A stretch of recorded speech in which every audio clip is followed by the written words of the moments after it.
Shalom Bapak Ibu Saudara. Sekali lagi shalom. Apapun keadaan kita hari ini, kalau kita ada sampai hari ini, itu semua karena kebaikan Tuhan, amin. Kita sama-sama punya satu tujuan untuk menyenangkan hati Tuhan hari ini. Mari sama-sama kita tunduk kepala berdoa. Bapa di dalam surga, Bapa yang kami panggil, kenal dalam nama Tuhan Yesus Kristus. Kami bersyukur untuk anugerah-Mu dalam kehidupan kami. Roh Kudus pimpin jamah setiap kami. Di dalam nama Tuhan Yesus Kristus, kami berdoa mengucap syukur, berterima kasih. Haleluya. Amin. Hari ini kami ingin menyembah-Mu ya Bapa. Biarkanlah kami menyembah-Mu Yesus. Ini kami seadanya kami. Beracaralah Bapa. Engkau tahu di hatiku ada sejuta rindu untuk selalu bersamamu Yesusku. Izinkan ku menyenangkan hatimu lewat nyanyian hatiku. Biarkanlah ku menyembah, walau tak dengan puisi yang indah. Biarkanlah ku menyembah, memberikan hati ini ku berserah dengan penuh kasih sayang. Biarkan Tuhan aku menyembah.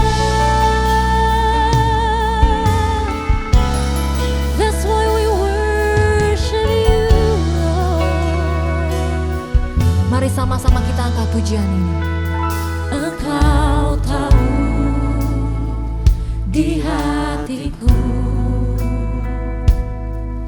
ada sejuta rindu untuk selalu bersamamu Yesusku. Izinkan ku menyenangkan hatimu lewat nyanyian hatiku. Biarkanlah ku menyembah, walau tak dengan puisi yang indah. Biarkanlah ku menyembah, memberikan hati ini ku berserah dengan penuh kasih sayang. Biarkan Tuhan aku menyembah. Biarkanlah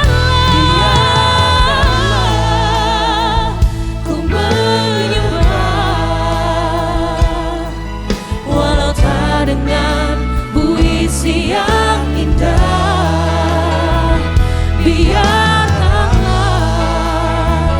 ku menyembah, memberikan hati ini ku berserah dengan penuh kasih sayang. Biarkan Tuhan aku menyembah. Biarkanlah. Inilah penyembahan kami Tuhan. Puisi yang biarkanlah ku menyembah, memberikan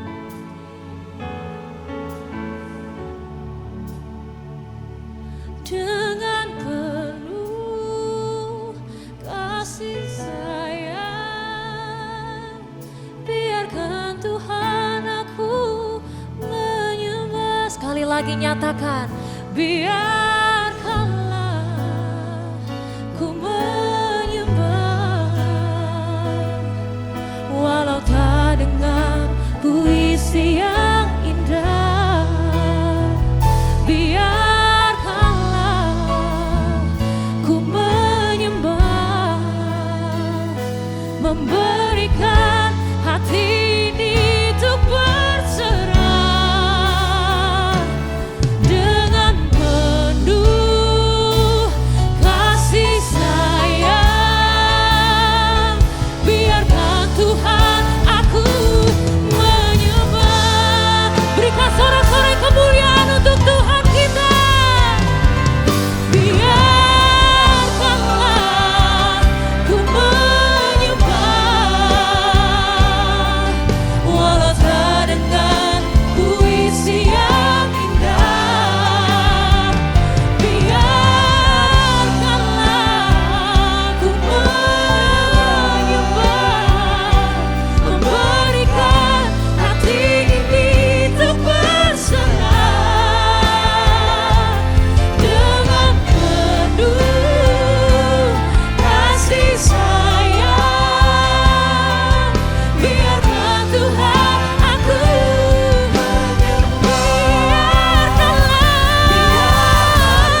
kasih.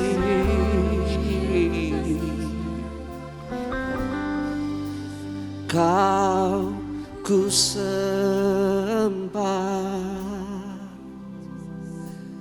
Kau ku sembah, Kau ku sembah,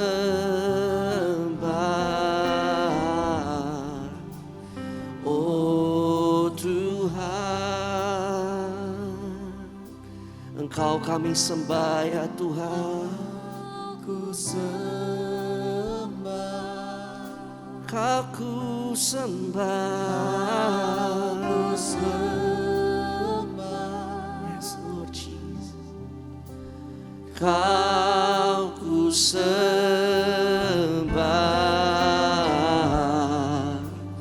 oh Tuhan. Engkau kami sembah ya Tuhan Yesus. Kau ku sembah,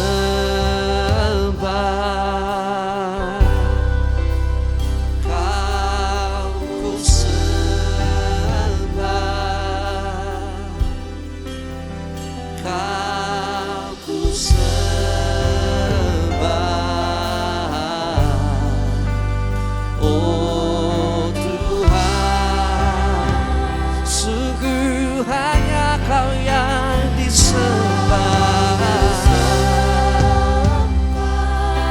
Kami kan terus menyembah-Mu.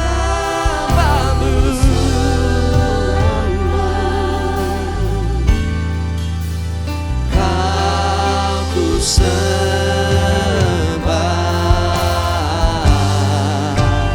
oh Tuhan. Mari lebih lagi nyatakan Kau ku sembah.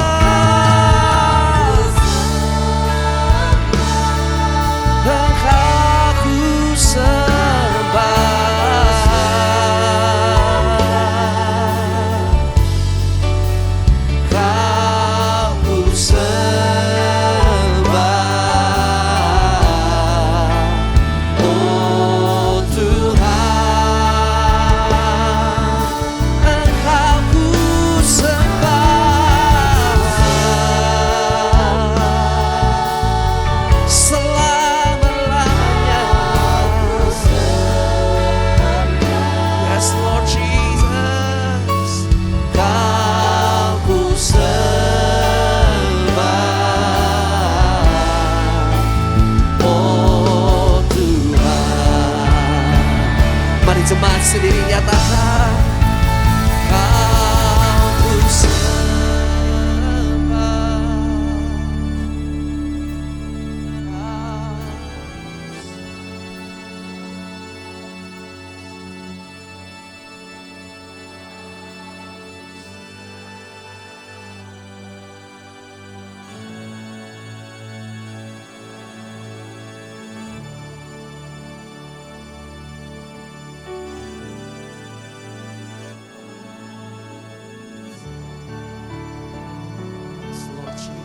Engkau kami sembah ya Tuhan.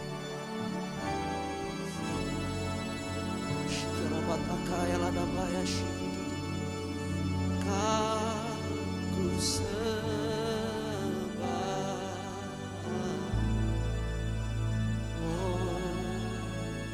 dari jemaat Tuhan lebih lagi nyatakan Kau ku sembah, Kau ku sembah.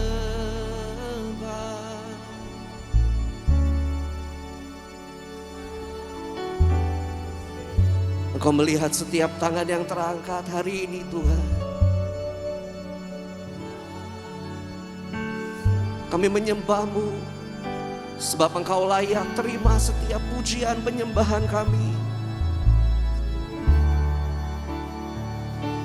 Sebab apapun yang terjadi dalam hidup kami, kebaikan-Mu nyata, penyertaan-Mu sempurna untuk kami. Layaklah setiap hari kami menaikkan sembah dan pujian kami hanya bagi-Mu ya Tuhan.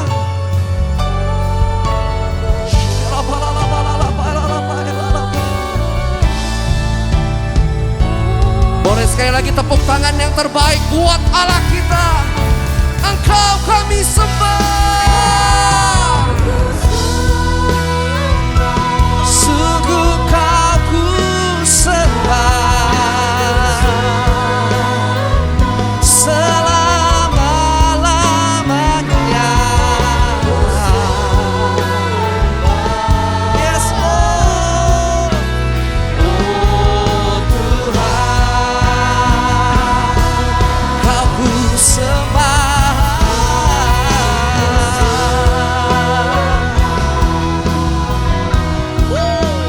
Kau ku sembah. Kau ku sembah.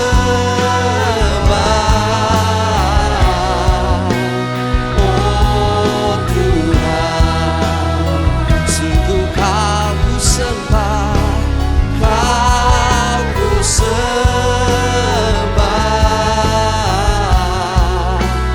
Oh Tuhan, kau ku sembah.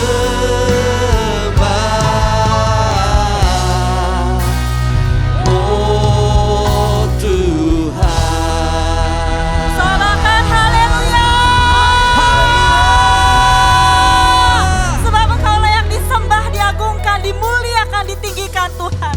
Mari jemaat Tuhan yang beribadah onsite maupun live streaming sama-sama dengan iman kita memperkatakan Mazmur 91. Kita percaya setiap apapun yang kita perkatakan tergenapi di dalam kehidupan kita, dalam lindungan Allah.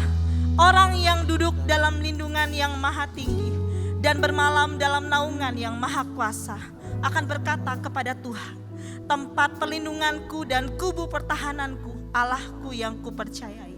Sungguh Dialah yang akan melepaskan engkau dari jerat penangkap burung, dari penyakit sampar yang busuk. Dengan kepaknya ia akan menudungi engkau, di bawah sayapnya engkau akan berlindung. Kesetiaannya ialah perisai dan pagar tembok. Engkau tak usah takut terhadap kedahsyatan malam, terhadap panah yang terbang di waktu siang, terhadap penyakit sampar yang berjalan di dalam gelap, terhadap penyakit menular yang mengamuk di waktu petang. Walau 1000 orang rebah di sisimu dan 10.000 di sebelah kananmu, tetapi itu tidak akan menimpamu. Engkau hanya menontonnya dengan matamu sendiri dan melihat pembalasan terhadap orang-orang fasik. Sebab Tuhan ialah tempat perlindunganmu, yang maha tinggi telah kau buat tempat perteduhanmu. Malapetaka tidak akan menimpamu dan tulah tidak akan mendekat kepada kemahmu. Sebab malaikat-malaikatnya akan diperintahkannya kepadamu untuk menjaga engkau di segala jalanmu. Mereka akan menatang engkau di atas tangannya, supaya kakimu jangan terantuk kepada batu. Singa dan ular tedung akan kau langkahi. Engkau akan menginjak anak singa dan ular naga.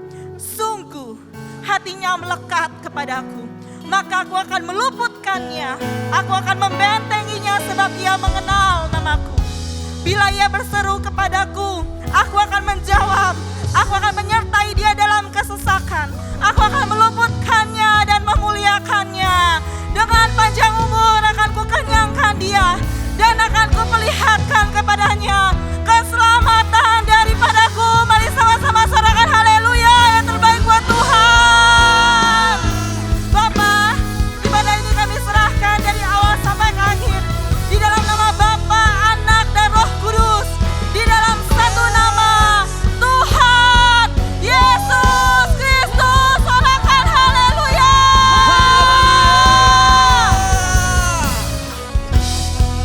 Dan biar hari ini kami terus memuji, memuliakan nama-Mu Tuhan. Bersorak menari buat Engkau, Allah kami yang selalu dapat kami andalkan, Allah kami yang luar biasa. Mari yang siap memuji Tuhan bersama-sama katakan amin. Haleluya. Sekali lagi shalom Bapak Ibu Saudara yang dikasihi Tuhan. Merasakan kebaikan Tuhan setiap hari, amin. Siap menari buat Tuhan kita, yang siap katakan haleluya. Haleluya.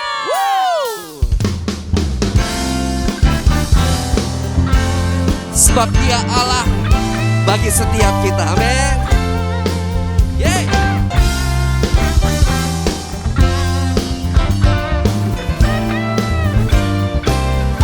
Mari sama-sama katakan. Dia Allah bagi kita, tempat perlindungan,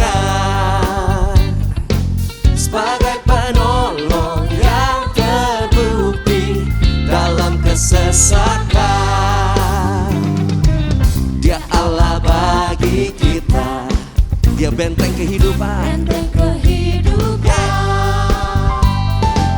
gunung batu keselamatan, takkan tergoncangkan. Menari buat Tuhan, come on. Memuji Tuhan, rayakan kebesaran-Mu. Bukan menari, bersuka cita di dalam hadirat Tuhan. Yang bersuka cita sorakan. Say, Dia Allah bagi kita, tempat perlindungan, sebagai penolong yang terbukti dalam kesesakan. Dia Allah bagi kita, benteng kehidupan, gunung batu keselamatan, takkan. Mari menari, come on. Ku kan bersorak, memuji Tuhan, rayakan kebesaran-Mu. Ku kan menari, bersuka cita di dalam hadirat Tuhan. Ku kan bersorak, memuji Tuhan, rayakan kebesaran-Mu.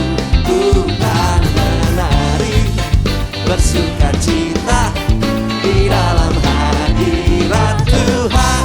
La la la la la la la la la la la la la la la la la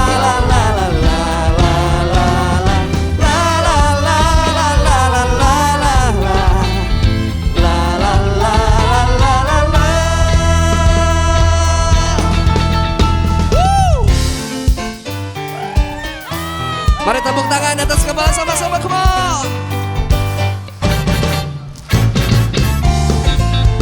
Kami mau terus menari dan bersorak karena kebaikan-Mu nyata.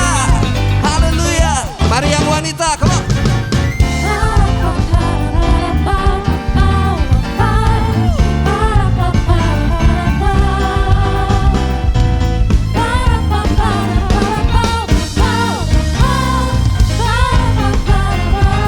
Mari ganti yang pria, teman suaranya. Para pa para para pa pa pa pa pa para pa para para pa para pa para para pa pa pa pa para pa para para pa. Mari jemaat sendiri nyatakan. Ku kan bersorak,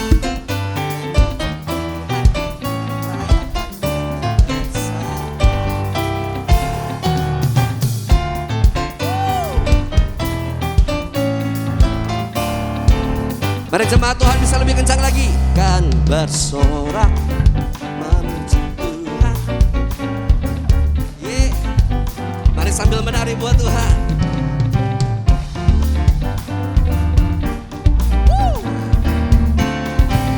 Bersama-sama. Kan bersorak, memuji Tuhan, rayakan kebesaran.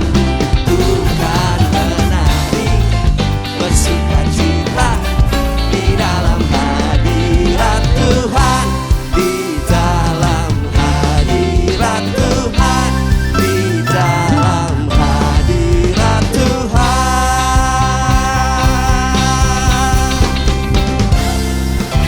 Yang bersuka cita sorakan haleluya.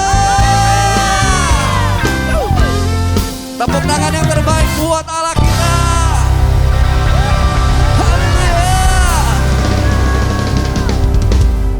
Sungguh kebaikan-Mu nyata, hadirat-Mu nyata dalam hidup kami Tuhan.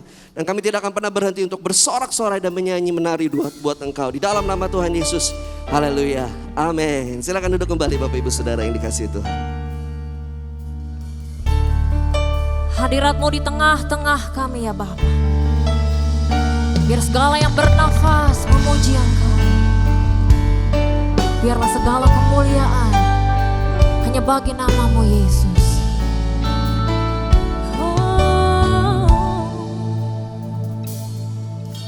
Tuhan hadir di bait kudus-Nya saat umat mencari wajah-Nya, berseru, berdoa, bersujud menyembah dan menikmati kehadiran-Nya. Tuhan mau dekat dengan umat-Nya yang datang dengan segenap hatinya, berseru, berdoa, bersujud menyembah dan menikmati kehadiran-Nya. Mari sama-sama kita sembah Tuhan. Hadirat-Mu memenuhiku, hadirat kudus-Mu penuhi bait-Mu, dan ku tersungkur menyembah-Mu. Yang ku nampak hanya kemuliaan-Mu.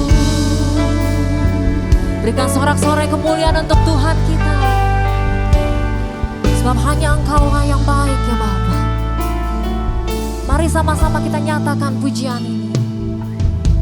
Tuhan hadir di bait kudus-Nya saat umat mencari wajah-Nya, berseru, berdoa, bersujud menyembah dan menikmati kehadiran-Nya. Tuhan mau dekat dengan umat-Nya yang datang dengan segenap hatinya, berseru, berdoa, bersujud menyembah dan menikmati kehadiran-Nya. Hadirat-Mu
Allah di tengah-tengah kita, bersama dengan kita, siap menjamah setiap saudara hari ini, siap menyembuhkan yang lemah, menyembuhkan yang sakit.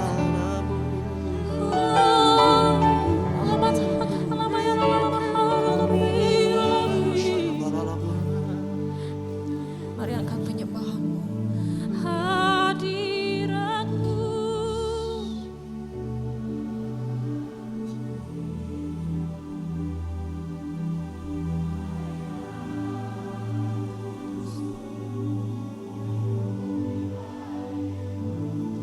dan kudus,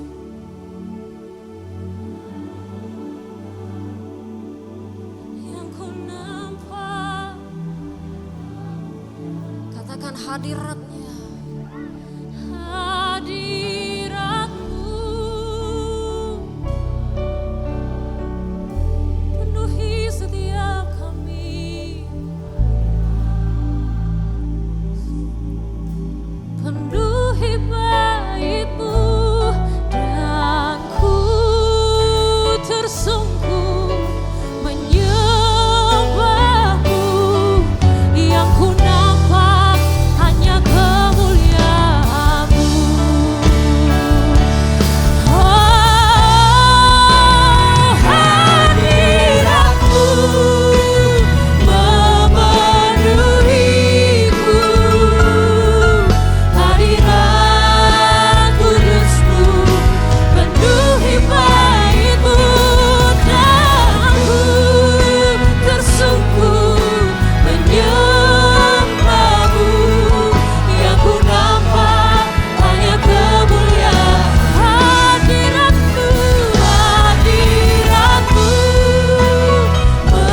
memenuhiku, hadirat kudus-Mu penuhi bait-Mu, dan ku tersungkur menyembah-Mu. Yang ku nampak hanya kemuliaan-Mu, dan ku tersungkur menyembah-Mu. Yang ku nampak hanya kemuliaan-Mu, dan ku tersungkur menyembah-Mu. Yang ku nampak hanya kemuliaan-Mu.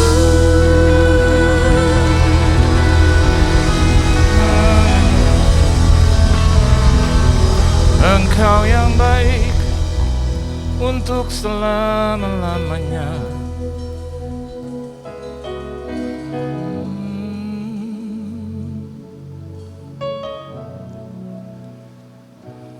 Terima kasih Tuhan untuk kehidupan, nafas, kesehatan, kesempatan yang kami masih boleh terima dari Tuhan sampai hari ini. Terima kasih untuk kecukupan dalam kebutuhan, keperluan dalam hidup kami. Terima kasih atas anugerah, kasih setia Tuhan yang kami terima sampai hari ini. Lebih dari itu kami juga akan menikmati sebagian daripada firman-Mu. Karena sesungguhnya firman-Mu lebih daripada hidup. Berfirman Engkau Tuhan, kuasai ruangan ini bahkan ruangan hati kami yang terdalam. Nasihati, tegur, berkati kami. Supaya ketika kami keluar dari rumah-Mu ini, kami boleh berjalan dengan kepala tegak, layaknya seorang pemenang. Di dalam nama Tuhan Yesus Kristus kami sambut firman-Mu, haleluya, amin. Beri tepuk tangan dulu yang meriah buat Tuhan. Silakan Anda duduk, shalom. Terima kasih buat Tuhan Yesus tentunya yang mengundang saya. Terima kasih juga buat tuan rumah di sini, gembala, koordinator, dan juga seluruh jemaat Tuhan yang dikasihi oleh Tuhan. Saudara bersukacita, amin. Kita buka Alkitab kita di dalam satu kebenaran firman Tuhan yaitu di dalam Injil Matius. Injil Matius pasalnya yang ke-9. Matius pasalnya yang ke-9. Ayatnya yang pertama sampai dengan ayat yang ke-8. Kalau Bapak Ibu berkenan, kita akan baca bersama-sama. Injil Matius pasalnya yang ke-9, ayat yang pertama sampai dengan ayat yang ke-8.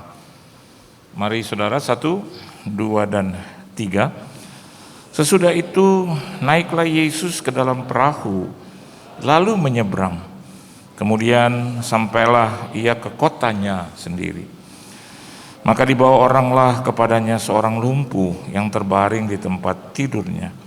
Ketika Yesus melihat iman mereka, berkatalah ia kepada orang lumpuh itu, "Percayalah, hai anakku, dosamu sudah diampuni." Maka berkatalah beberapa orang ahli Taurat dalam hatinya, ia menghujat Allah.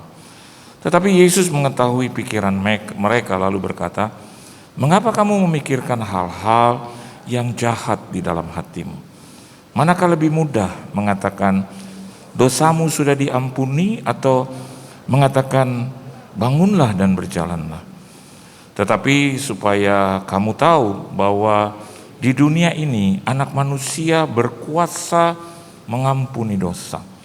Lalu berkatalah ia kepada orang lumpuh itu, "Bangunlah, angkatlah tempat tidurmu, dan pulanglah ke rumahmu." Dan orang itu pun bangun lalu pulang. Maka orang banyak yang melihat hal itu takut, lalu memuliakan Allah yang telah memberikan kuasa sedemikian itu kepada manusia.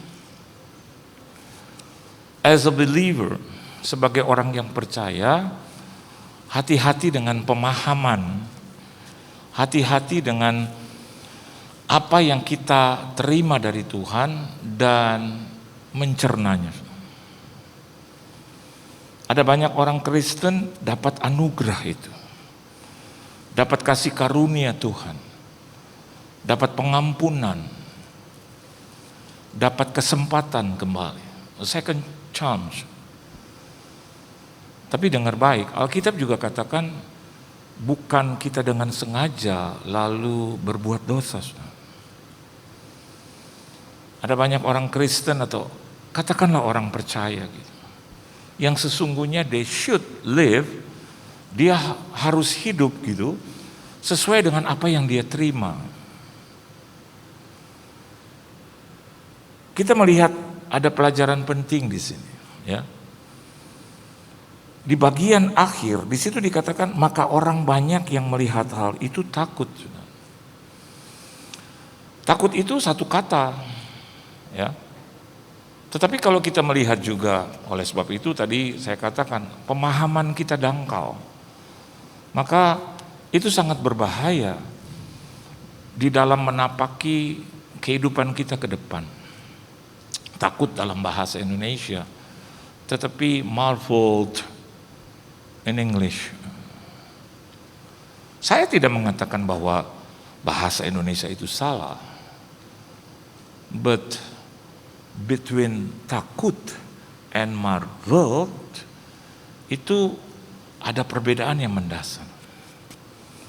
Kelihatannya seperti nggak ada masalah, tapi kalau saya berikan contoh kepada Anda seperti ini, kalau takut orang akan lihat lagi, tapi orang marvel, orang kagum jadi begini tuh. Ucapan boleh sama tapi intonasi. Nah, seringkali kekristenan terjebak dengan tanda kutip intonasi. Intonasinya bukan hanya di kata-kata, tetapi menyangkut di dalam, di hati. Bahkan saya mau catat dan saya mau bagikan sesuatu buat Anda, ketidakpercayaan itu pastilah menimbulkan ketakutan. Setuju nggak?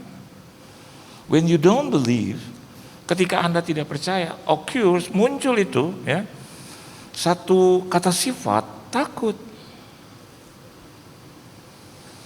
Kalau Anda tidak percaya kepada pilot, tidak percaya kepada sang pengemudi, tidak percaya akan mobil yang kau kendarai, tidak percaya akan situasi yang berkembang di sekeliling, pasti kita akan takut.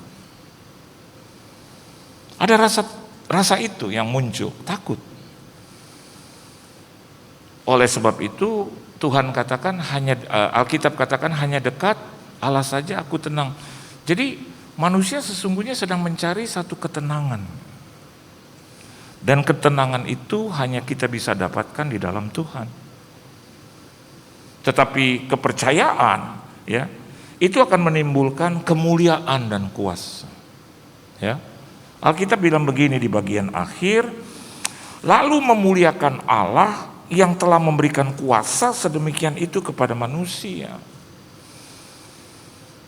Langkalah, jaranglah orang takut terus bisa memuliakan Allah. No. Yang ada adalah rasa negatif. Tapi kalau Anda kagum, ku kagum, hormat akan Engkau. Ku kagum, hormat akan Engkau.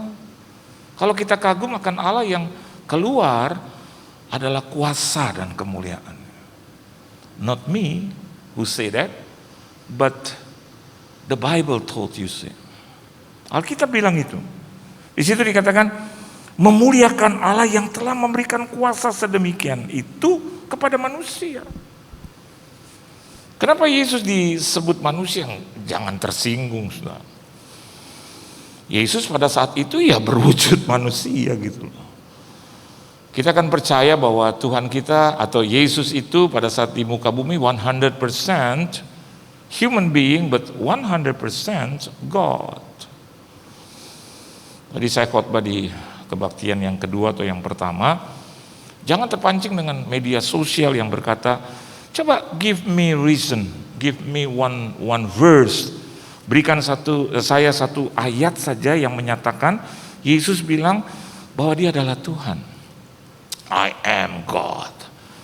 Saya mau katakan buat saudara, itu sifat yang norak gitu loh.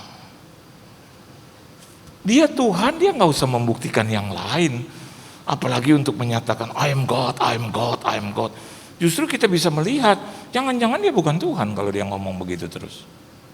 Halo, tadi saya jumpa dengan gembala sidang Anda, dia nggak pakai kaos aku gembala sidang, aku gembala sidang. Norak gitu. Bahkan kalau perlu waktu dia melakukan sidak, inspeksi atau kunjungan mendadak itu tanpa ada atribut itu. Amin. Bagi Tuhan gitu loh, turun dari salib ya begitu mudah. Bagi Tuhan untuk melewati penderitaan itu ya mudah. Tanpa perlu melewati, saya mau katakan dia adalah tetap Tuhan. Tetapi dia mengajar kepada saya dan Anda through problems.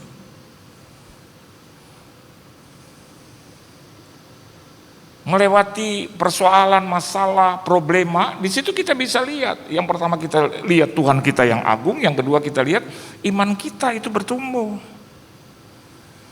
Ya kalau ada masalah terus kita tidak bisa melihat pertumbuhan iman kita, kita tidak bisa melihat pertumbuhan hidup kita. Saya mau katakan buat Anda begitu, Tuhan mana yang Anda sembah? Iman kan itu hanya consist of two things. Yang pertama adalah dasar, yang kedua adalah bukti. Betul apa betul? Ibrani 11 ayat yang pertama ajar kita itu. Iman adalah dasar dari segala sesuatu yang kita harapkan dan bukti dari segala sesuatu yang tidak kita lihat.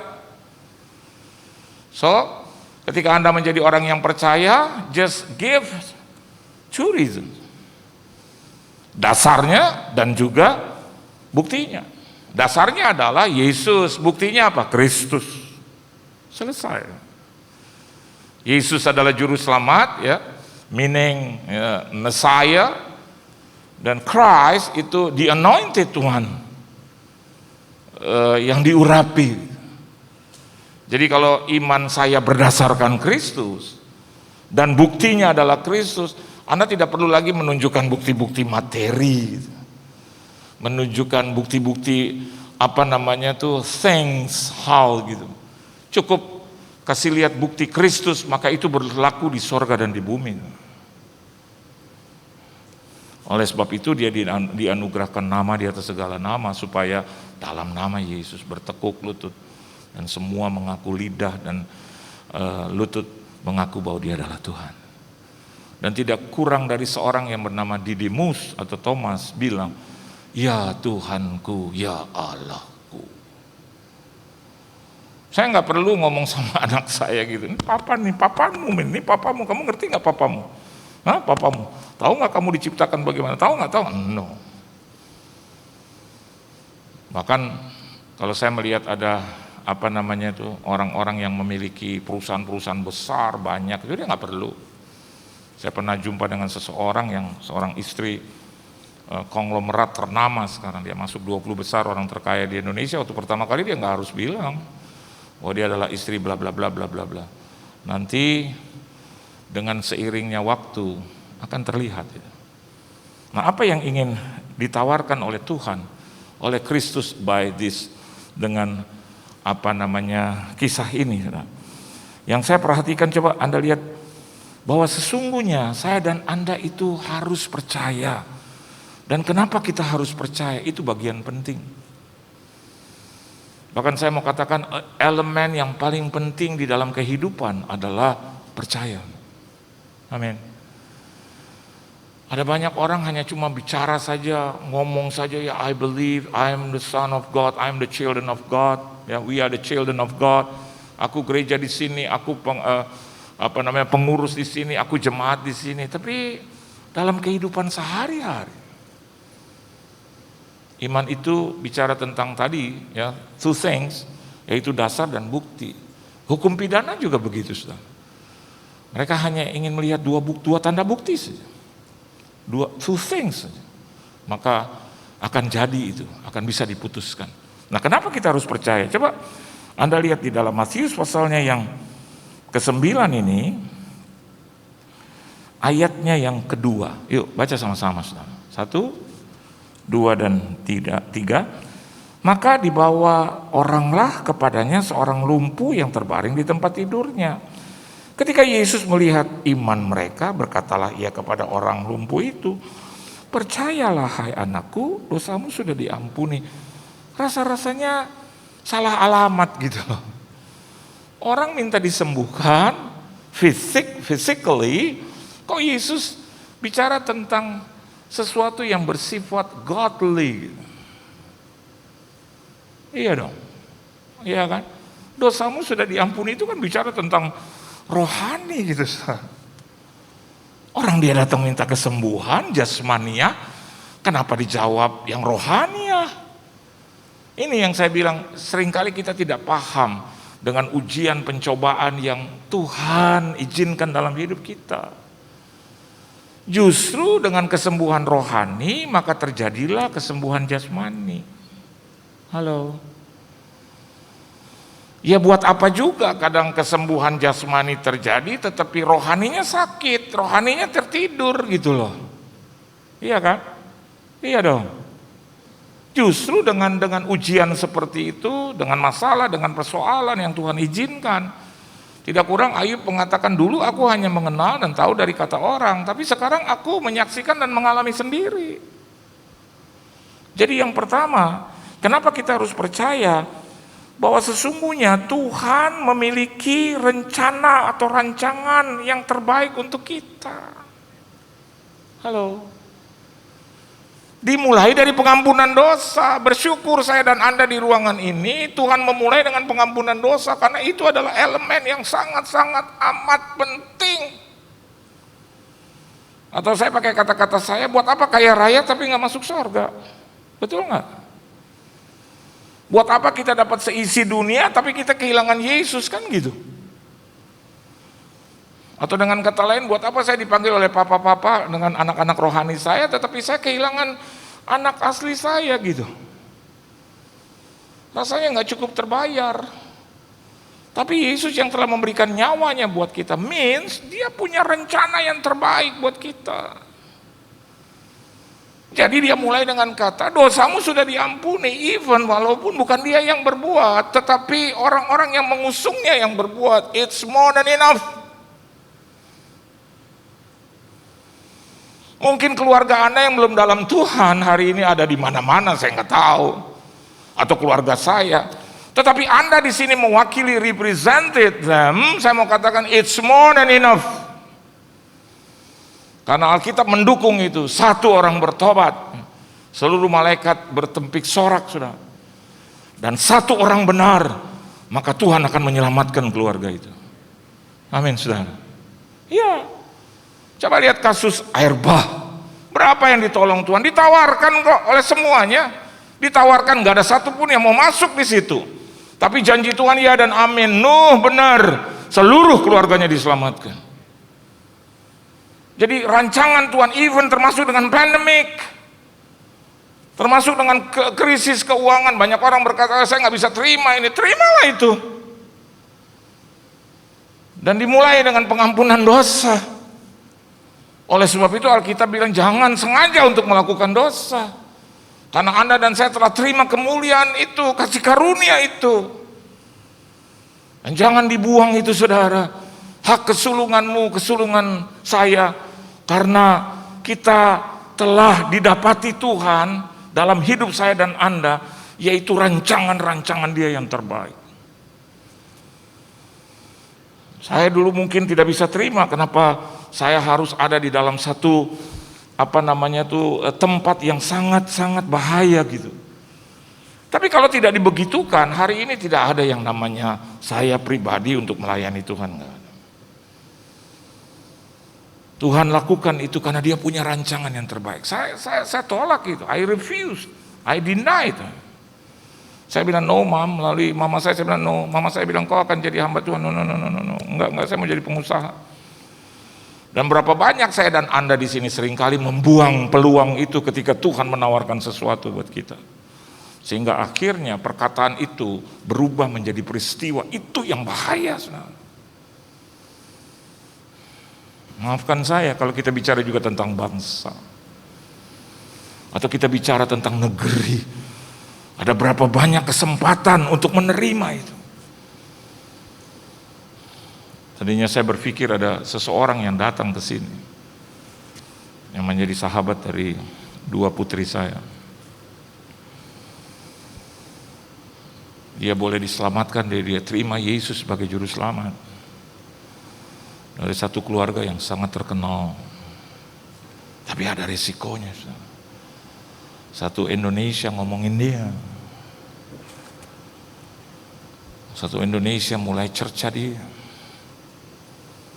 Dan mulai dibully. Dan dia selalu bilang kepada saya, dia sudah panggil saya Papa, Mama. Dia bilang, Papa kalau aku pergi ke ibadahnya Papa, don't mention my name. Don't mention it, please. Saudara, Tuhan punya rancangan terbaik. Dia bertobat, saudara. Itu satu keluarga dia itu. Dan di belakang keluarga dia dan di kiri kanan itu ada sahabat-sahabatnya. Anak-anak saya masuk bergaul dengan mereka. Mereka bilang, wow Pak, ini lahan luar biasa.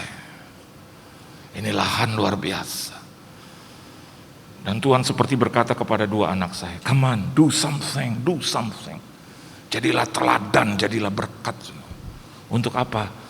Nanti supaya mereka ini memang sudah penuh. Kita bersyukur, kita mengucap syukur untuk jemaat yang Tuhan hadirkan. Tapi kalau mereka bertobat terus-menerus, tiap-tiap hari ada pertobatan, maka ibadah yang terakhir sore ini, mereka akan duduk di bangku-bangku yang kosong. Beri tepuk tangan untuk Tuhan Yesus. Dan Anda tahu rancangan Tuhan tidak untuk kecelakaan, bukan untuk hal-hal yang tidak baik, tetapi mendatangkan damai sejahtera. Amin, saudara. Saya punya rancangan yang terbaik dengan dua anak saya. Terbaik. Jadi saya bicara di ruang VIP yang terbaik. Dan saya berusaha sedemikian rupa supaya bisa terrealisasikan itu. Dan ketika hari ini mereka telah melakukan itu dengan baik, dan saya bilang saya bersyukur untuk itu. Saya saja berusaha supaya rancangan saya itu berlaku dan boleh berkembang sedemikian rupa. Apalagi Tuhan sebagai pemilik hidup. Saya mau katakan buat Anda, saya dan Anda di sini bukan menjadi pemilik hidup, tetapi menjadi penilik hidup. Saya dan Anda yang harus memaintain itu hidup, tetapi pemilik hidupnya adalah Tuhan. Beda antara penilik dan pemilik, saudara. Saya dan Anda yang harus mengusahakannya, tetapi Tuhan yang memberikan anugerah, karena Tuhan yang memberi hidup itu buat kita. So, Anda dan saya harus maintain dengan baik. Hari Minggu Anda harus persiapkan dengan baik.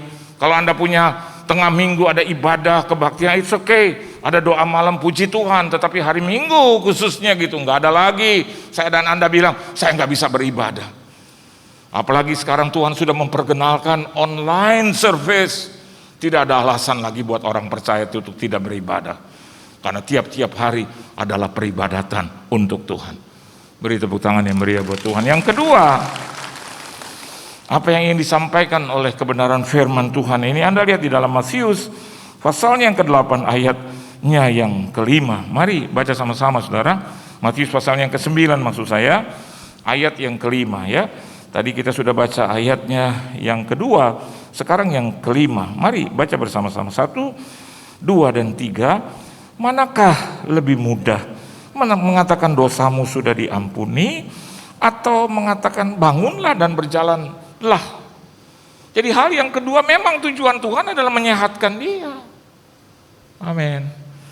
Tujuan Tuhan adalah menyembuhkan dia, tetapi bukan hanya luarnya, tapi luar dalam gitu. Selain rancangan yang Tuhan sudah buat sedemikian rupa layaknya insinyur. Tadi saya jumpa dengan seseorang yang pernah saya doakan 4-5 tahun yang lalu di Bandung, dan dia beribadah di sini. Dan sekaligus dia mohon diri karena bulan depan dia harus ke Papua. Dia adalah seorang insinyur, atau dia seorang yang mendesain. Dia mendesain resort, ya, mendesain juga hotel-hotel. Dan tadi dia hampiri saya, dia bilang, Pak, Bapak masih ingat dengan saya? Saya bilang, siapa? Apalagi pakai masker, kita bisa menyembunyikan wajah kita gitu. Ya. Dan dia katakan, saya ini, oh iya Pak, ini anak yang Bapak doakan dari kandungan ibunya. Oh iya. Wow, umur berapa dia? Udah 4 mau jalan 5. Mau didoakan apa? Saya mau ke Papua bulan depan. Kemana? Ke Raja Ampat. Jadi ternyata ada Raja 1, Raja 2, Raja 3. Dia sudah 4 sudah. Dan dia bilang dia mau bangun resort dengan teman-temannya. Dan dia rancangkan itu. Dan yang kedua, bukan hanya sekedar merancangkan, tetapi ada tujuan di situ. Amin, saudara. Hari ini saya dan Anda, hidup yang Tuhan berikan ada tujuannya. Apa tujuannya? Menyehatkan kita. Apa tujuannya? Menyelamatkan kita. Apa tujuannya? Memberkati kita. Kalau keselamatan dia beri, masa sandang pangan papan dia tidak beri? Betul nggak? Anda harus compare dengan hal yang itu. Jadi kalau ada orang bilang, Pak saya punya hutang, saya bilang, Pak kenapa nggak mau dengarkan saya? Enggak, saya tahu hidupmu dirancangkan oleh Tuhan dan dia punya tujuan. Tujuannya apa? Ya memberkati kamu lah. Tadi seseorang juga ada datang kepada saya dan bilang, Pak masih ingat Surabaya? Iya ingat. Pak saya ada masalah. Masalah apa lagi Pak? Saya berhutang banyak. Oh iya. Terus dia ngomong cerita, saya sedikit cerita, dari sedikit ternyata banyak. Dan saya bilang, I'm not God. Betul nggak saya bilang gitu? I'm not God. Dia udah ngomong terus hingga koordinator di sebelah saya terus tungguin saya. Saya juga nggak enakan dengan koordinator di sebelah saya gitu. Kayaknya dia langsung mau potong gitu. Berikan Pak Yohan waktu istirahat, rehat untuk game ketiga gitu. Kayak bulu tangkis. Saya nggak tahu Indonesia menang apa kalah. Dan dia bercerita tentang dari A sampai B, C sampai menjelang Z. Kalau saya tungguin terus sampai Z, saya yakin dan percaya 4:30 saya ada di sini terus. Dari selesai jam 1 itu, terus dia cerita. Saya bilang stop it. Begini, ayo kita doa. Enggak Pak, saya belum cerita semua. Yang Anda mau ceritakan, ceritakan kepada Yesus. Halo. Saya bisa bikin apa? Cuma berdoa, saudara. Dan saya yakin ya doa, haleluya, sampai sebatas itu. Tapi Tuhan saya Yesus melebihi segala satu. Dia punya tujuan buat orang ini. Dan Roh Tuhan berkata kepada saya, aku punya tujuan untuk orang ini. Terus dia bilang, jadi apa yang harus saya lakukan? Ya udah, malam-malam doa jam 12 malam. Bangun kamu, jangan sampai nggak bisa bangun. Terus dia bilang, melalui persoalan ini Pak, sekarang saya tidur jam 3, jam 4, lebih bagus. Ternyata dia udah terbiasa sekarang. Kalau nggak tidur jam 3 dia nggak bisa tidur. Puji Tuhan. Nah sekarang tujuannya begini, supaya engkau dekat dengan Tuhan. Amin. Saya nggak percaya Tuhan tidak bisa bicara kepada kita. Saya nggak percaya itu. Dia bicara kok kepada kita, saudara. Entah itu melalui orang tuamu, entah itu melalui sahabatmu, hamba Tuhan, firman Tuhan, bahkan peristiwa. Tapi harus dilatih itu dengan apa? Dengan kedekatan. Kalau saya dan Anda dekat dengan dia, maka Anda akan terima kabar-kabar itu. Kalau Anda dekat dengan Tuhan, maka kepekaan itu terlatih. Kalau kepekaan itu terlatih, saya dan Anda sudah bisa tahu tentang kabar-kabar itu, kabar dari Tuhan itu. Jadi saya bilang mulai dengan dekati Tuhan. Alkitab bilang hanya dekat, Allah saja aku tenang. Kalau Anda dekat, Anda akan tenang. Terus dia ngomong begini, kalau begitu nanti hutangnya siapa yang bayar? Kau. Masa gue sih? Elulah. Bagaimana caranya? Itu dekat sama Tuhan. Tadi malam kita ngobrol banyak. Ini sahabat saya sudah. Dia ketua, dia gembala sidang sekaligus ketua sinode. Kalau bicara sinode udah bukan lagi bicara tentang cabang atau ya satu gereja, tetapi seluruh gereja yang ada di organisasi dia. Dan dia bilang kepada saya begini, Pak, saya jujur loh Pak. Saya tuh sebetulnya mau bicara sama Bapak. Mau bicara apa itu Pak? Aduh Pak, terjadi 10 menit pakai. Ada tulisan 10. Udah hilang, nggak usah nengok lagi, udah hilang. Dan apa namanya? Sebagai ketua sinode dia bilang, saya tuh mau bicara sesuatu, apa sih Pak yang harus saya lakukan? Tapi Tuhan bilang begini buat dia. Dia bilang pandemik 2 tahun itu menghantam dia. Mengepalai puluhan ratusan gereja sudah. Yang harus memberikan kesejahteraan kepada seluruh gereja di Indonesia. Kadang saya mau bagi ini Pak, saya mau bagi sama Bapak ini Pak. Gimana sih Pak, bagaimana menurut tanggapan Bapak? Pada akhirnya dia bilang, saya dengar suara Tuhan. Shh. Dan aneh setelah pandemik sama dengan Bapak. Saya dipelihara Tuhan. Dan bahkan saya mau katakan Pak, untuk urusan-urusan masalah dan persoalan justru pada saat pandemik saya lihat kuasa Tuhan besar dinyatakan. Jadi tujuan Tuhan untuk saya dan Anda tidak membinasakan kita. Amin. Ya kecuali kalau kita nggak mau dengar terus, keras hati terus, anggap remeh terus, jual terus, hak kesulungan jual terus. Anda tidak akan pernah menemukan ayat dalam Alkitab dia maha sabar. Tapi Anda bisa menemukan kata panjang sabar. Amin saudara. Means apa? Panjang itu ada batas. Amin saudara. Anak saya nggak bisa gangguin saya terus menerus, minta duit terus, hidup dalam bergelimang dosa terus. Haleluya, teruskan dalam nama Yesus, lanjutkan, nggak bisa. Sekali, 2 kali, 3 kali, tapi ada waktunya juga saya bertindak, saudara. Jadi hal yang kedua, kenapa kita harus percaya? Selain tadi saya katakan kepada Anda, karena dia punya rancangan yang baik buat kita, yang kedua dia punya tujuan yang baik buat kita. Dan yang terakhir, tadi dikasih waktu 7 menit terakhir. Saya hitung sendiri aja. Coba Anda lihat di Matius pasalnya yang ke-9, ayatnya yang ke-6. Yuk baca sama-sama. 1, 2, dan 3. Tetapi supaya kamu tahu bahwa di dunia ini anak manusia apa saudara? Berkuasa mengampuni dosa. Lalu berkata ia kepada orang lumpuh itu, bangunlah, angkatlah tempat tidurmu dan pulanglah ke rumahmu. Tuhan tidak pernah meninggalkan kita sendirian. Amin. No, never. Nggak pernah dia tinggalkan kita sendirian. Pasti dia temani dalam keadaan susah. Kan pernah ada perumpamaan itu, ada biasanya ada empat langkah kaki, tapi kenapa tinggal 2? Dia tanya, mana itu? Kau di mana Tuhan? Dia bilang, tahukah kamu itu langkah kakiku? Terus orang itu tanya, kemana aku Tuhan? Aku gendong kamu. Amin, saudara. Dia gendong. Dia gendong saya lewati persoalan. Dia gendong saya untuk tetap kuat di dalam Tuhan.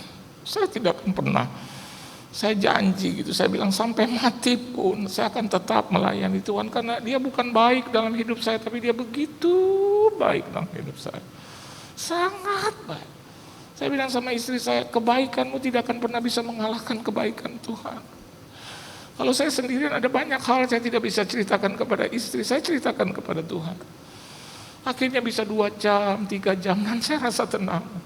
Yang penting saya sudah ceritakan, dengar baik, dia tidak akan pernah meninggalkan engkau sendirian. Banyak-banyak sendirian dengan Tuhan. Amin, saudara. Dan engkau akan merasakan ketenangan. Beri tepuk tangan yang meriah buat Tuhan. Dan yang terakhir, Anda lihat di bagian yang keempat, Matius pasalnya yang ke-9 ayat 2, 7 dan 8. Ayat 2 dulu terlebih dahulu.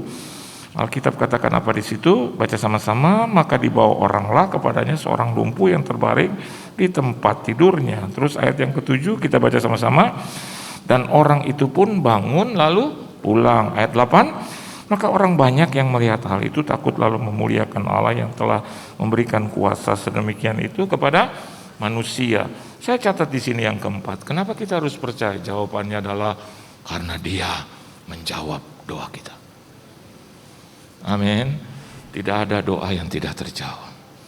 Pastikan itu, ya. So be sure. Kalau ada orang terus datang kepada saya dan orangnya sama terus, maka saya bisa katakan, bahkan saya bisa mendengar itu suara Tuhan yang berkata begini, orang ini kurang berdoa. Halo. Mungkin itu teguran buat saudara, teguran buat saya. Kalau kita Pak, Bu, bangun hubungan dengan Tuhan, semakin erat, semakin lama, semakin terus menerus, yang ada adalah kita melupakan masalah kita. Karena dia udah being taken over, atau artinya sudah diambil alih oleh Tuhan. Jangan jadi Kristen yang hanya mendengar firman, jangan jadi Kristen yang hanya cuma melayani, tapi jadilah Kristen yang mampu memperlihatkan bahwa Yesus ada dalam hidupnya. Tuhan Yesus memberkati saudara. Beri tepuk tangan yang meriah buat Tuhan. Tunduk kepala kita berdoa. Kami bersyukur karena rancangan tentang kami ada di Engkau. Engkau sedang merencanakan banyak hal yang baik, selamanya baik, tidak pernah yang busuk, tidak pernah yang mencelakakan. Damai sejahtera, hari depan yang penuh dengan harapan. Bahkan sampai surga yang mulia, hidup kekal, itu Tuhan sudah merencanakan supaya kami bisa ada di situ, mengambil bagian di situ, bahkan terdaftar sebagai penghuni sorga. Hidup di sini terbatas Tuhan. Ada saatnya kami akan mengalami kematian, tapi rancangan Tuhan membawa kami semua masuk sampai sorga yang mulia. Yang kedua, terima kasih Tuhan juga untuk tujuan yang Tuhan berikan kepada kami. Menjadi orang-orang yang diselamatkan, menjadi orang-orang yang diberkati oleh Tuhan. Makmur dalam segala hal, menjadi penghuni-penghuni kerajaan sorga dan memerintah bersama dengan Engkau. Kami bisa melewati banyak persoalan, masalah, apapun itu. Karena Tuhan memiliki tujuan. Tujuan yang baik, tujuan yang sempurna. Tujuan yang bukan yang salah, tapi tujuan yang pasti benar. Ajar kami untuk setia di dalam proses itu Tuhan. Ajar kami untuk tetap ada di dalam proses salib yang Tuhan izinkan dalam hidup kami. Karena tujuannya bukan juga untuk menghancurkan kami, menghancurkan dosa ia, menghancurkan kedagingan ia. Tetapi ujungnya adalah kemuliaan dan hormat bagi nama-Mu. Yang ketiga, ajar kami juga Tuhan untuk menjadi pribadi-pribadi yang mampu menyenangkan hati Tuhan dalam kesendirian sekalipun. Itu bukan masalah yang besar. Orang lain boleh meninggalkan kami, orang lain boleh meremehkan, tapi Tuhan tidak pernah meninggalkan kami. Bahkan Tuhan mengampuni kelemahan dan dosa kami sekalipun. Dan selalu Engkau menemani kami, dimanapun kami berada, entah itu di rumah sakit, bahkan di rumah, atau di dalam pekerjaan, usaha, bahkan dalam melayani Engkau. Kami tidak pernah melihat kami sendirian. Selalu ada kuasa, selalu ada hadirat Tuhan di sana. Dan yang keempat, wajib kami percaya kepadamu, karena dengan kepercayaan kami menghampiri dan membangun hubungan dengan Engkau dalam kata-kata yang dilantunkan, karena Engkau menjawab doa kami. Ajar kami juga untuk setia di dalam doa, untuk menegur, bertegur sapa dengan Engkau, selalu membangun hubungan yang intim dengan Engkau. Terima kasih Tuhan Yesus. Berkati seluruh jemaat-Mu, keluarga, rumah tangga mereka, bisnis, usaha, mata pencarian, pekerjaan, perusahaan, perekonomian, kesehatan, tubuh, jiwa, dan roh. Berkati studi, pendidikan, pergaulan, jodoh mereka, keuangan finansial mereka Tuhan. Kau berkati di mana saja mereka berada, diberkati dan cari berkat. Dalam nama Tuhan Yesus Kristus, kami semua telah diberkati oleh Tuhan. Haleluya. Amin. Tuhan Yesus memberkati saudara. Amin.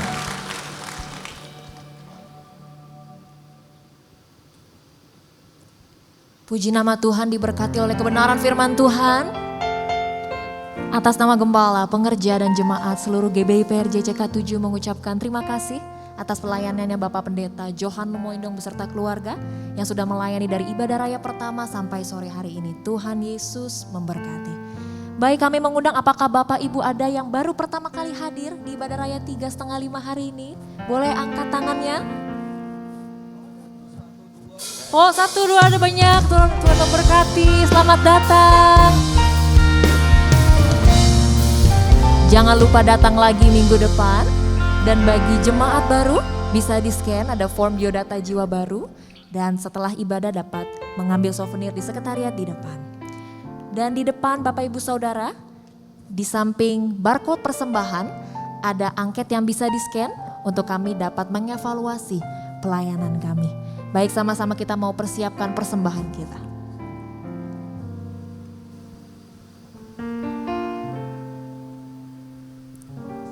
Mari Bapak, Ibu, Saudara-saudari yang dikasihi Tuhan, kita persiapkan persembahan kita pada hari ini. Baik itu persembahan perpuluhan, diakonia atau persembahan khusus lainnya.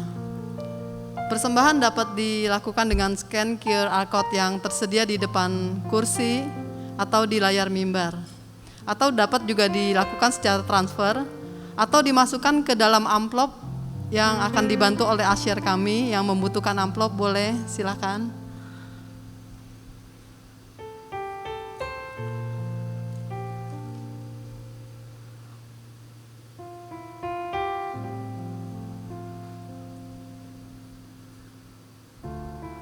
Kalau sudah, mari kita sama-sama bangkit berdiri untuk persiapkan persembahan kita.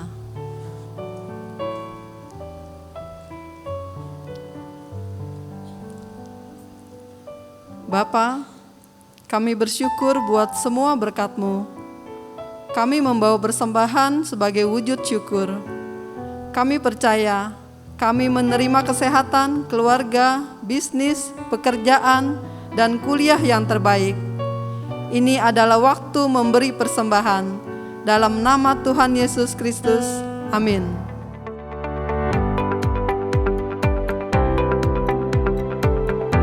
Shalom, Gembala dan seluruh pengerja serta jemaat GBI PRJ CK7 mengucapkan terima kasih kepada Bapak Pendeta Johan Lumoindong yang telah memberkati kita semua melalui penyampaian pesan firman Tuhan pada hari ini. Tuhan Yesus memberkati Bapak dan keluarga berlimpah-limpah. Amin. Untuk rangkuman dan slide khotbah dapat dilihat di apps GBI PRJ Group CK7 dengan modul sermon summary ibadah raya. Berikut kami sampaikan beberapa pengumuman. Ibadah raya onsite hari Minggu tanggal 22 Mei 2022 pukul 9, 11.30 dan 16.30 waktu Indonesia Barat dilayani oleh Evangelis Indri Pardede. Diinformasikan mulai hari Minggu 15 Mei 2022, ibadah BPA yang telah diadakan secara onsite yaitu ibadah Junior Church pukul 9 dan 11.30 waktu Indonesia Barat di lantai 9, Ruang Kristal 1 dan 2. 316 Youth English Service pukul 9 waktu Indonesia Barat di lantai 9, Ruang Topaz. 2 PM Service yang Professionals and Couples pukul 14 waktu Indonesia Barat di lantai 10, Ballroom. Sekian pengumuman hari ini. Terima kasih atas perhatian Bapak Ibu sekalian. Tuhan Yesus memberkati. Mari sama-sama kita memperkatakan apa yang dimaksud dengan Pentakosta ketiga. Saya undang untuk bangkit berdiri. 1. Pentakosta ketiga adalah pencurahan Roh Kudus yang dahsyat di zaman ini, melebihi yang terjadi di Azusa Street. 2. Pentakosta ketiga akan mengakibatkan penuaian jiwa yang terbesar dan yang terakhir sebelum Tuhan Yesus datang kembali. 3. Pentakosta ketiga akan membangkitkan generasi Yeremia, yaitu anak-anak muda yang dipenuhi Roh Kudus, cinta mati-matian kepada Tuhan Yesus, tidak kompromi terhadap dosa dan akan bergerak untuk memenangkan jiwa. 4. Pentakosta ketiga lahir di Indonesia dan bergerak ke bangsa-bangsa. Gerakan ini dari timur ke barat dan akan kembali ke Yerusalem. 5. Pentakosta ketiga akan memberikan kuasa untuk menyelesaikan amanat agung dan setelah itu Tuhan Yesus datang kembali. Dan mari jemaat yang dikasihi Tuhan yang beribadah di tempat ini maupun melalui live streaming, kita sama-sama berdoa syafaat. Bapa, dikuduskanlah namamu, datanglah kerajaanmu atas Indonesia. Bapa, ampunilah kami, ampunilah bangsa kami Indonesia ya Tuhan. Kiranya Engkau memulihkan negeri kami dari segala penyakit sampar, virus corona dan varian-varian barunya. Dan setiap orang yang berseru kepada Tuhan akan diselamatkan. Curahkan ya Tuhan lawatan-Mu kepada setiap kami, sehingga kami mengalami kasih mula-mula setiap hari. Dan kami percaya suatu saat kelak setiap lutut akan bertelut dan lidah mengaku bahwa Yesus Kristus adalah Tuhan dan Juru Selamat. Amin. Dan kami berdoa untuk Bapak Presiden dan Wakil Presiden, Pak Jokowi dan Pak Maruf Amin, diberikan hikmat untuk mengambil setiap keputusan atas bangsa Indonesia sesuai dengan kehendak Tuhan. Kami berdoa untuk hamba-Mu yang telah menyampaikan kebenaran firman Tuhan dalam ibadah hari ini. Tuhan Yesus memberkati pelayanan dan keluarga hamba-Mu berlimpah-limpah. Hari ini kami juga berdoa untuk Bapak Gembala Sidang kami, Pak Niko. Tuhan memberkati kesehatan, keluarga dan pengembalaan hamba-Mu sehingga terus dipakai sebagai the messenger of the third Pentecost untuk menyelesaikan amanat agung Tuhan Yesus Kristus. Kami juga berdoa Tuhan untuk Bapak Gembala CK7 Dr. Yanto. Tuhan memberkati kesehatan keluarganya, Ibu Olivia, anak-anak, anak mantu dan cucu-cucu diberkati Tuhan. Tuhan yang menjadi perisai dan penolong atas hamba-Mu dan keluarga. Tuhan juga memberkati penggembalaan hamba-Mu di CK7 untuk menjadikan kami semua di CK7 umat yang layak di hadapan Tuhan. Kami juga berdoa untuk bangkitnya generasi Yeremia Tuhan di CK7 bahkan di bangsa-bangsa. Tuhan akan bangkitkan generasi yang cinta Tuhan, cinta radikal dengan Tuhan dalam segala aspek kehidupan. Tuhan memakai generasi Yeremia ini untuk menjadi terang Tuhan dan menjadi teladan sehingga nama Tuhan dipermuliakan dan banyak jiwa yang diselamatkan. Hari ini Tuhan, mari jemaat sama-sama yang datang dengan beban berat. Kami percaya Tuhan, yang datang dengan beban berat Tuhan akan berikan kelegaan. Yang sakit Tuhan telah sembuhkan. Yang butuh jawaban doa Tuhan berikan jawaban doa. Yang butuh kelepasan Tuhan berikan kemenangan. Dan sebentar lagi Tuhan kami akan menerima berkat dari Tuhan melalui hamba-Nya. Jemaat GBPRJ yang terkasih dalam Tuhan Yesus Kristus, terimalah berkat yang terbaik dari Tuhan.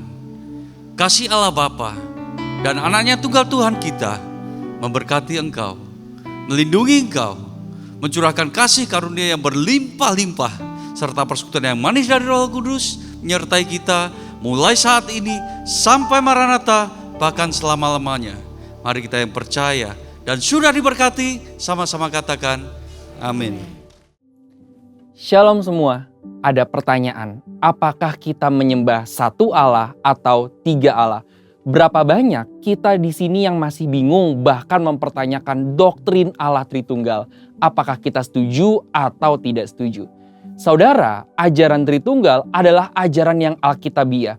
ayat-ayat dalam Alkitab secara jelas menunjukkan konsep ini sekalipun tidak menggunakan kata Tritunggal. Istilah Tritunggal sendiri dirumuskan oleh bapak-bapak gereja pada Konsili di Nisea tahun 325 dan telah digunakan oleh gereja selama ribuan tahun untuk menjelaskan pribadi Allah. Namun yang perlu dicatat adalah kita tidak bisa memahami Allah dengan sempurna. Kita hanya dapat memahami Allah sejauh mana Ia menyatakan dirinya kepada kita. Dan konsep Tritunggal yang telah dirumuskan ini adalah kompilasi konsep pernyataan diri Allah yang tercatat dalam teks Alkitab. Lalu sekarang yang sering menjadi pertanyaan, apakah orang Kristen menyembah satu Allah atau tiga Allah? Secara tegas, doktrin Kristen menjawab bahwa kita menganut monoteisme yang artinya hanya menyembah satu Allah. Orang Israel sendiri mendeklarasikan keesaan Allah ini sebagaimana ditulis dalam Ulangan 6 ayat 4. Dengarlah hai orang Israel, Tuhan itu Allah kita, Tuhan itu Esa. Kata Esa menunjukkan tunggal atau satu. Deklarasi ini kemudian dikonfirmasi oleh ayat-ayat dalam Perjanjian Baru. Namun di lain pihak, kata Elohim justru bersifat jamak. Perjanjian Baru juga menyebutkan bahwa ada 3 pribadi Allah, yaitu Bapa, Anak, dan Roh Kudus. Sebagai contoh adalah peristiwa ketika Yesus dibaptis. Dalam peristiwa tersebut terlihat ada pemisahan yang jelas, yaitu Yesus sebagai anak yang dibaptis, Bapa berbicara dari sorga, dan Roh Kudus turun seperti burung merpati ke atas Yesus. Tentu pemahaman kekristenan ini adalah suatu pemahaman yang unik dan sulit dicerna. Maka istilah Tritunggal menjadi jawaban dari permasalahan ini. Kita menyembah satu Allah, yaitu Bapa, Anak, dan Roh Kudus, ketiganya yang Esa. Pengertian Tritunggal sendiri berarti Allah itu Esa dan memiliki 3 pribadi yang sama kekal dan sederajat, sama dalam hakikat tetapi beda dalam pribadinya. Satu hakikat, 3 pribadi. Jadi Bapa adalah Allah, Anak adalah Allah, dan Roh Kudus adalah Allah. Tidak ada 3 Allah, melainkan satu Allah. Doktrin Tritunggal ini telah disepakati dan digunakan oleh seluruh aliran Kristen arus utama seperti Pentakosta, Protestan, Katolik, dan lain-lain. Sehingga dapat menjadi alat ukur apakah sebuah gereja menggunakan doktrin yang benar atau tidak. Adapun dalam sejarah pernah ada beberapa pemahaman yang salah terkait doktrin Tritunggal.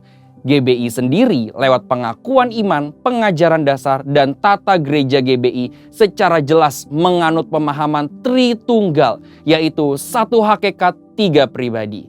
Ketiga pribadi Allah dalam Allah Tritunggal sendiri juga memiliki peran yang spesifik.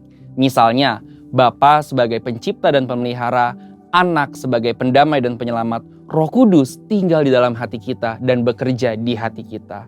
Lalu sekarang saudara, jika memahami Allah sesulit itu, bagaimana mungkin kita bisa menginjil agar orang-orang bisa bertobat dan menerima keselamatan?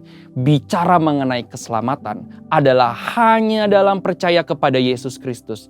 Setelah seseorang percaya, bertobat, dan menerima Tuhan Yesus, barulah perjalanan mengenal dan memahami Allah Tritunggal dimulai. Maka dari itu, sambil terus memahami kekayaan dan kebesaran Allah Tritunggal, kita juga harus terus memberitakan Yesus Kristus kepada dunia. Karena keselamatan hanya ada di dalam Yesus Kristus. Saudara, untuk penjelasan lebih lengkap dari tim teologi kami, silakan buka link yang ada di atas atau scan QR Code yang tersedia. Tuhan Yesus memberkati.